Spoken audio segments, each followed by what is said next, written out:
Hello there, welcome to Learning Norms, and in the previous video we have seen how to find the leap year.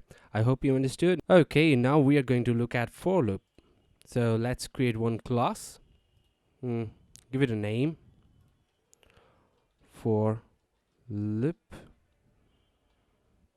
Okay, then select public static void main and press finish. Okay, so what basically for loop is that whenever we want to repeat something over and over again, we'll have to use the for loop. Okay, let me give you a simple example. That is system dot out dot print. Okay, over here I'm just writing a name like Harry Potter. Okay, if you want to write this 5 times, we can do it like just copying this and pasting it 5 times. Okay, we can do that. That will give us, like, hit Ctrl S and run it. That will give us 5 times. Okay, Harry Potter.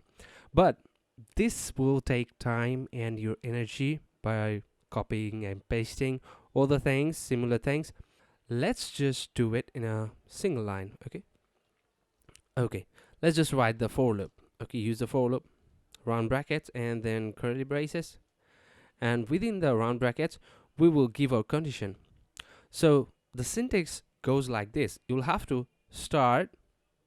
give one starting point, that is, we are taking one integer I and we are declaring the value for the integer as 0. We're going to start from 0 and then semicolon and then an ending point. Okay, first you'll give the starting point, then you'll give the ending point. So I'm giving the ending point as 5 times, as we want to write the entire thing 5 times. So then you'll have to give the increment operator, that is I plus plus. I know I haven't explained this operator, but this actually means like this actually means that I plus 1 is the same thing as plus 1. Okay, I plus 1. So the coding language uses this format to do that. Okay, so the for loop will start from 0 and it will run 5 times, and now we will write whatever we want to loop through. Okay, system dot print line. Okay, now we want to loop through this by writing the name 5 times.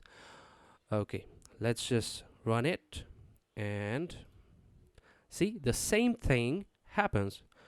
So what it does actually is that it will first, the number will start from 0, it will insert within the loop, it will print 1 time, that is 0, Harry Potter, that is Harry Potter 1 time. Okay, and then it will again return to the position by incrementing 1, and then the number will be 1, I equals to 1, and it will print again 1, and then it will continue till it reaches 5, number 5. When it reaches number 5, it will stop the loop and it will end the program. So that's how for loop works actually. I know this is a very basic example, but this is just to get you familiar with the entire syntax. Okay, so we use for loop in order to do something repeatedly, or if you want to check something like so many numbers, we'll use for loop. Okay, so I hope you enjoyed the video, you learned something, and if you have any kind of problem, you can comment below and I will try to answer as soon as possible. Okay, so I hope to see you in the next video. Till then, bye bye.